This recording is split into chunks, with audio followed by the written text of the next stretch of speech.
My dear brothers and sisters, the days are approaching once again. The season of Hajj is almost upon us. And every single year, when these sacred days come near, the hearts of the believers begin to move in a different way. There is something about Hajj that awakens the soul. Even the one who is sitting thousands of miles away feels connected to Makkah, feels connected to the Kaaba, feels connected to the legacy of Ibrahim Arabic, Tain Arabic, Lam Arabic, Yet Arabic, Ha Arabic, Alif Arabic, Lam Arabic, Sin Arabic, Lam Arabic, Alif Arabic, Meme. Why? Because Hajj is not merely a journey of the body.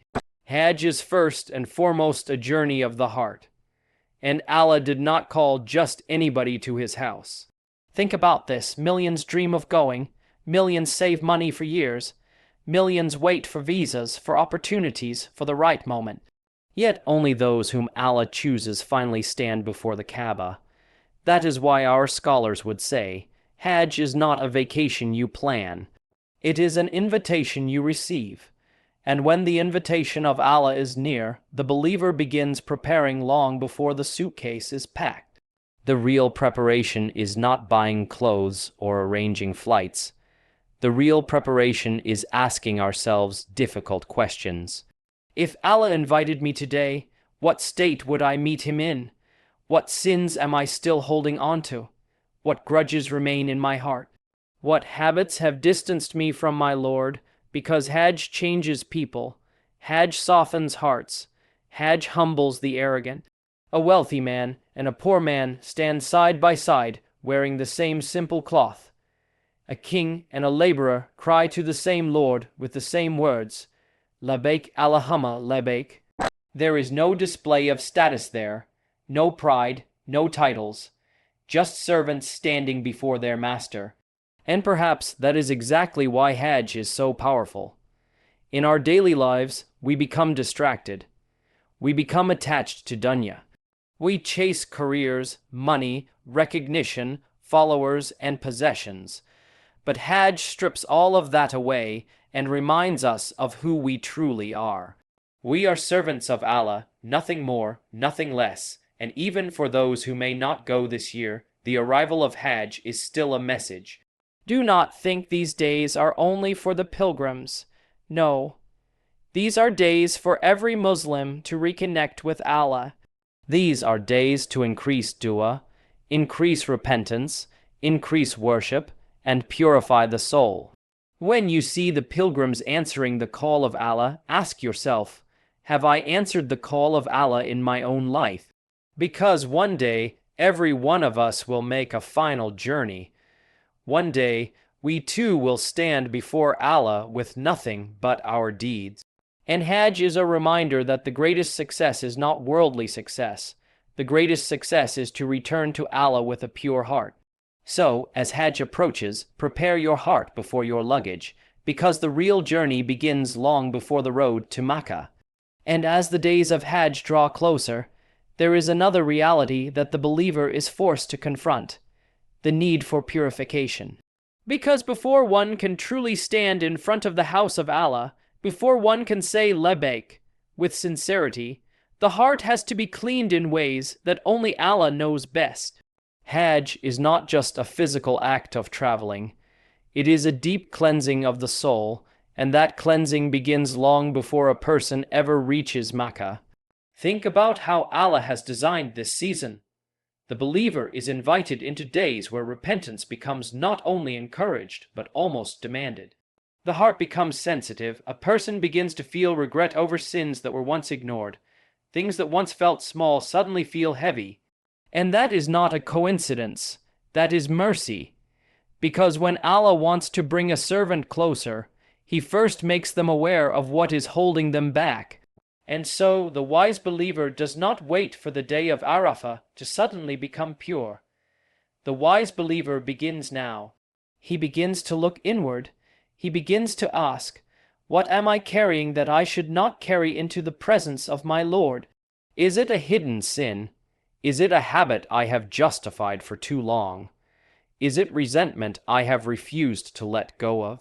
Because Hajj is not just about leaving your home, it is about leaving your past.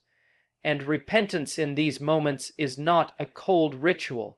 It is not just words on the tongue, it is a return, a turning back, a recognition that I have been distant and now I want to come home to Allah. The Prophet let RFDFA describe the one who repents sincerely as if they have never sinned at all. Imagine that mercy. Imagine standing before Allah with a record that has been washed clean, not because of our perfection, but because of His forgiveness. But there is also another layer to this purification that cannot be ignored. It is not just between you and Allah, it is also between you and people. Because a heart that truly prepares for Hajj cannot carry injustice, cannot carry broken ties, cannot carry unresolved anger. The journey requires humility, and humility means admitting wrongs, forgiving others, and seeking forgiveness where it is due. Sometimes the hardest sins to let go of are not the ones hidden in secret, but the ones tied to pride and relationships. And this is where Hajj transforms a person even before they leave. It forces reconciliation. It forces sincerity. It forces a level of honesty with oneself that many people avoid for years. And that is why some people go to Hajj physically but return unchanged, while others begin the journey of Hajj in their hearts long before they board a plane, and they return completely transformed. Because Allah does not only want your footsteps in Makkah. Allah wants your heart to arrive purified, softened, and surrendered. And when that happens, when a servant truly turns back, when tears of regret are followed by actions of change, then mercy is not just hoped for, it is embraced. And at that point, the believer realizes something profound. The greatest preparation for Hajj is not the journey to the house of Allah, but the journey back to Allah Himself. And as the season of Hajj unfolds before us, there is a sight that stops every believer in reflection. Millions of people gathered in one place at one time with one purpose, all responding to the same call. It is one of the most powerful manifestations of unity the world has ever witnessed. People come from every corner of the earth. Different languages, different cultures, different colors, different social classes. Yet when they arrive in that sacred space, all of those distinctions fade away. There is no distinction between the wealthy and the poor, no separation between the powerful and the weak, no superiority of race or nationality. Everyone stands in the same simple garments, stripped of the symbols of status that often define people in this world. And in that moment, something profound is declared without a single word being spoken. That true honor is not in what you own, but in who you are before Allah. This is the reality that Hajj forces upon humanity. It is not a theoretical idea of equality, it is a lived experience. When a person stands in Arafah, shoulder to shoulder with someone they would never have met in their normal life, they realize something deeply humbling. The divisions we create in this world are fragile.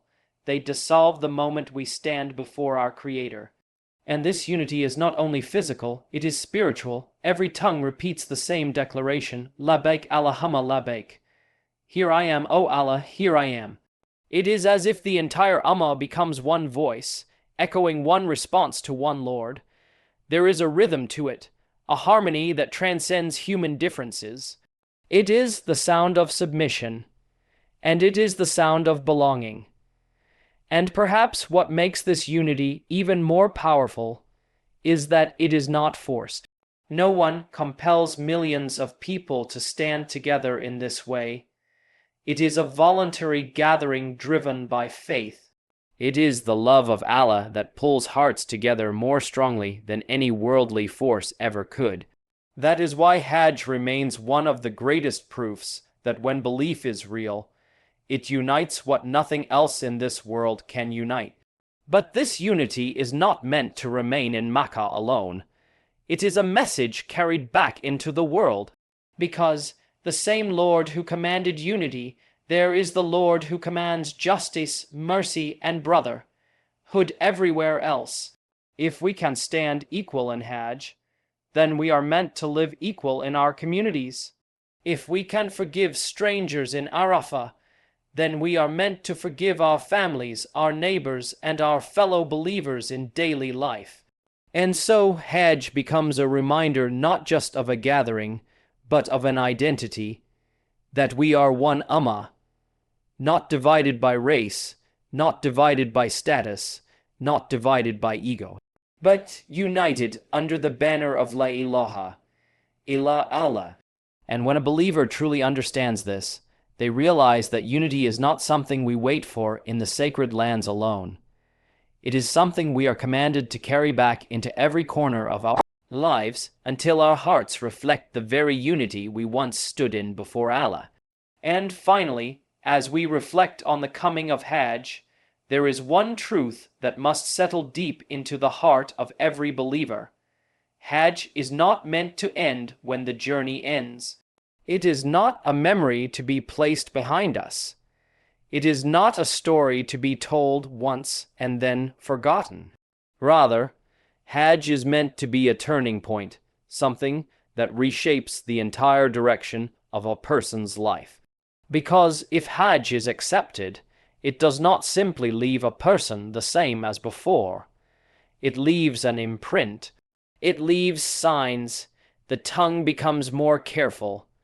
The heart becomes more sensitive. The eyes become more conscious of what they look at. The ears become more selective in what they listen to. A person who has truly tasted the reality of standing before Allah in those sacred moments does not return unchanged in how they approach their daily life. But here is the challenge. The world does not stop after Hajj. The distractions do not disappear. The same temptations, the same habits, the same environments still exist. And that is exactly where the real test begins, because the measure of an accepted Hajj is not only what happens in Makkah, but what happens after returning home. Does the heart remain soft, or does it harden again? Does obedience increase, or does it fade back into routine negligence? This is why the scholars used to say that the sign of an accepted act of worship is that it leads to another act of worship. So if a person returns from Hajj and suddenly becomes more committed to prayer, more honest in dealings, more forgiving in character, more conscious of Allah in private and public, then that is a sign of something that has been accepted. But if everything returns exactly as it was before, then the journey may have been physical, but the transformation may not have reached the heart. And this is not meant to discourage, but to awaken, because Allah does not send a believer through such a profound experience without intending lasting change. Hajj is a training ground for the soul. It teaches patience when things are difficult. It teaches humility when pride tries to rise again. It teaches sincerity when no one is watching except Allah. And these lessons are not seasonal, they are lifelong. So the real question becomes, what will we do with what we have learned? Will we allow the noise of life to erase the clarity we once felt in those sacred moments? Or will we protect it, nurture it, and allow it to guide every decision we make moving forward? Because at the end of the day, the goal is not simply to have performed Hajj, but to have been transformed by it. To return as a better servant of Allah than the one who left. To carry the spirit of Arafah into every day. To carry the humility of Ihram into every interaction. To carry the sincerity of Tawaf into every act of worship. And if that happens, then Hajj does not remain a journey of a few days. It becomes a lifelong transformation that continues until the moment we meet Allah.